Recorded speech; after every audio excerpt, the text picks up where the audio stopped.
queremos agradecer por estar aqui presente e por nos ir responder algumas questões que vão ser aqui colocadas sobre a pintura do Renascimento.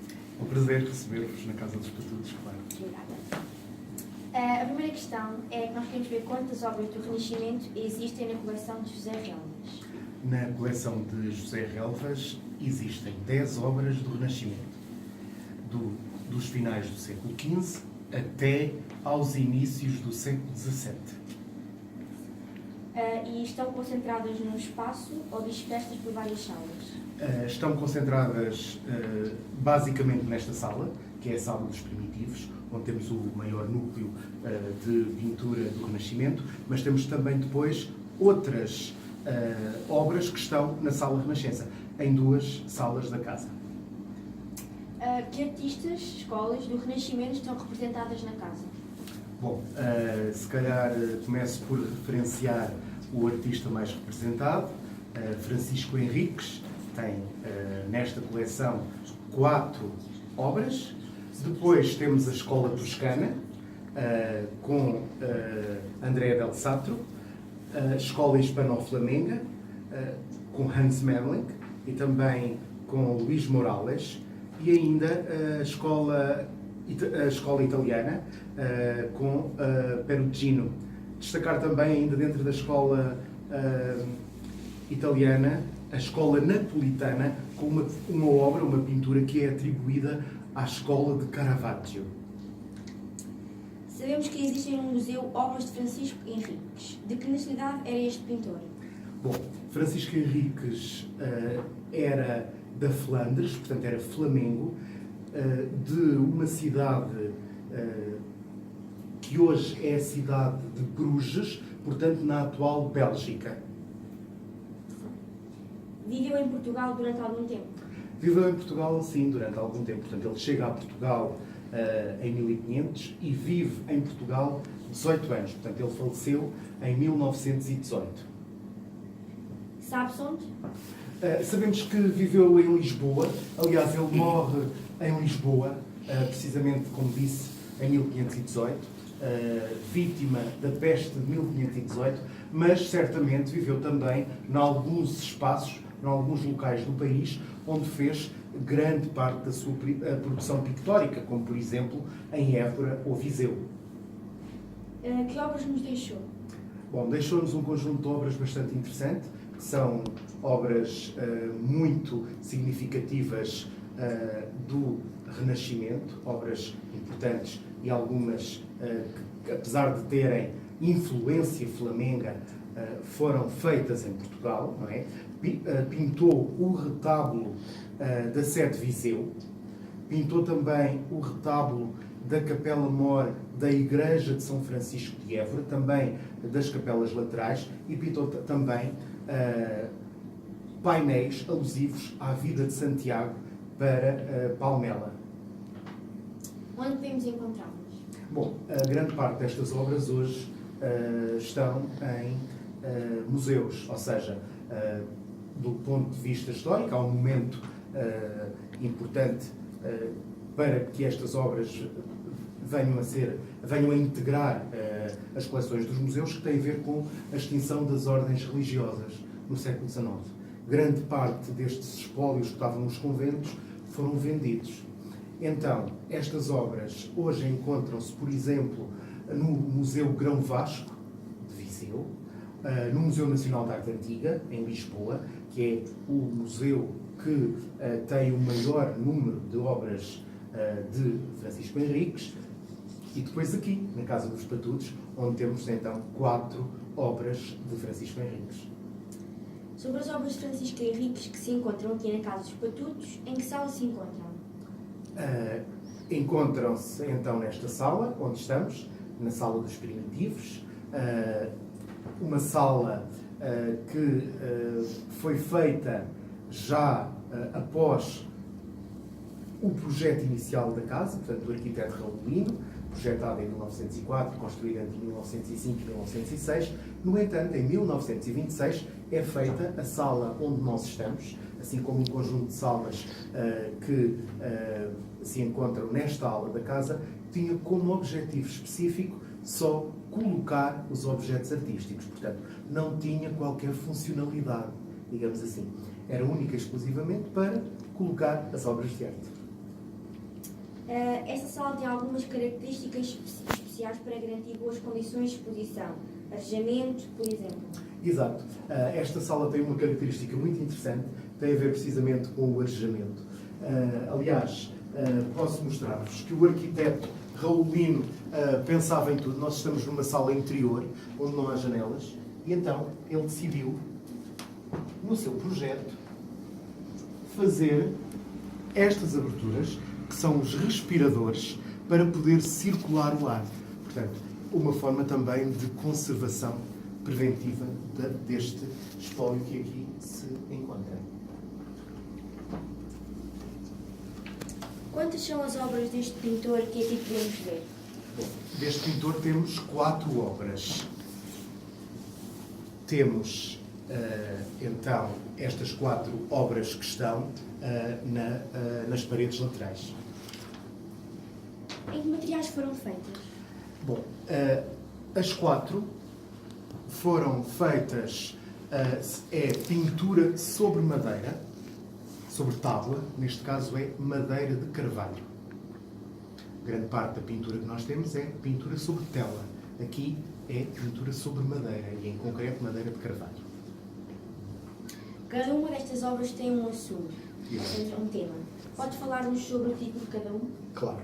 Bom, estas obras faziam parte de um retábulo que era composto por 16 tábuas. Elas foram pintadas entre 1508 e 1511.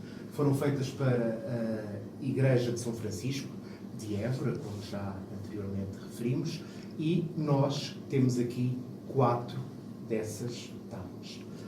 Existe uma no Museu de Évora e as outras encontram-se no Museu Nacional de Arte Antiga.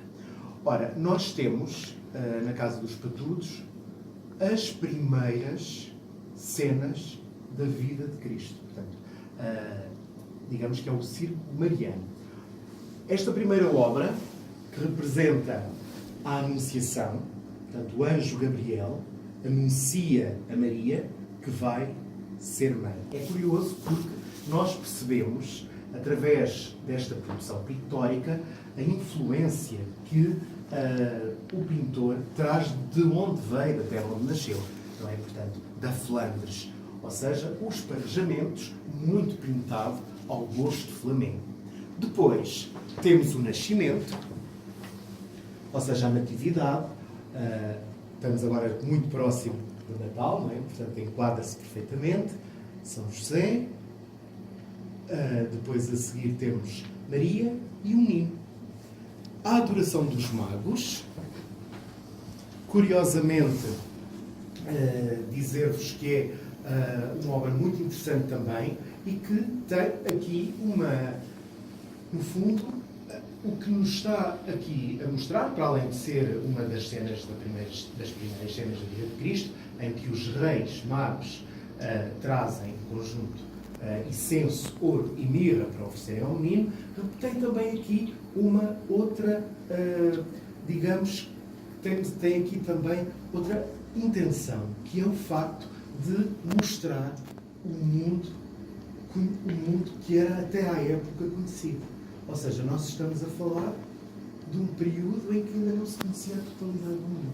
Ou seja, com os descobrimentos, conhecem-se novos mundos, né? Mas ainda não eram conhecidos os 5 continentes. Então aqui aparece-nos a personificação, digamos assim, a intenção de que mostrar que existiam 3 continentes: a Europa, a África e a Ásia. Ainda não era conhecido o continente americano, não é? A totalidade do continente americano, que estava a ser precisamente descoberto neste período. Aliás, Francisco Henriques viveu precisamente no período em que Dom Manuel está no poder, e depois a Oceania. Portanto, aqui a representação dos 3 continentes também. E, por último, mais uma cena da vida de Cristo. Neste caso, temos a apresentação no templo. Nossa Senhora apresenta o menino aos doutores da Igreja, com destaque para São Simeão, que aparece aqui representada em primeiro plano, e depois também, por detrás de Nossa Senhora, está representada, aliás, podemos ver naquela iconografia interessante da cesta com as pombas, a mãe de Nossa Senhora, Santa Ana. Obrigada. Sabe dizer-nos qual é o valor aproximado destas obras? Bom, estas obras têm um valor patrimonial incalculável. Nós, quando falamos em valor, nós falamos sempre em valor associado ao seguro da obra de arte. Porque, efetivamente, quando nós falamos num valor monetário, qualquer uma obra de arte pode atingir valores muito especulativos para o mercado. Por exemplo, num leilão, uma obra de arte pode atingir valores astronómicos. O que é importante é que elas são realmente obras de um valor patrimonial incalculável. Estamos a falar de pinturas do século XVI e de um grande artista que temos o grande privilégio, não é, de ter aqui representado na Casa dos Patudos, aqui na nossa terra. Há no arquivo de José Relvas alguma referência à compra destas obras? Algum recibo com o valor pelo qual foram compradas? Sim. Bom, nós temos de facto um espólio muitíssimo interessante a nível bibliográfico, um arquivo que é composto por 50 mil documentos. E podemos perceber exatamente como é que era a vida do Sr. José Relvas através dessa documentação. As aquisições que fazia, curiosamente ele comprava, mas também vendia. Era um colecionador. Ele não comprava única e exclusivamente para ter na sua coleção. Comprava também e depois até vendia, como hoje em dia acontece muito. Bom, em relação a estas obras, nós sabemos que após a extinção das ordens religiosas, elas foram incorporadas no espólio da Igreja de São Mansos, que fica nos arredores de Évora. Mais tarde, foram vendidas pelo próprio padre da Igreja de São Mansos a um antiquário de Vila Nova de Gaia. E foi aí que o Sr. José Relvas as adquiriu, em 1918. Comprou-as nesse antiquário, ficava na Praia da Granja, Vila Nova de Gaia, chamava-se Ramiro Mourão, e comprou cada uma destas obras de arte por 1000 escudos, em 1918. Um preço bastante elevado à época. Bem, gostaríamos de agradecer em nosso nome e em nome da escola por nos ter respondido a estas questões sobre as pinturas do Renascimento. Eu é que agradeço e são sempre bem-vindos à Casa dos Patudos, não é? Porque estamos aqui num espaço de excelência para percebermos a arte, não só do Renascimento, mas ao longo de todo um vasto período histórico. Muito obrigado. Obrigada. Obrigada a nós.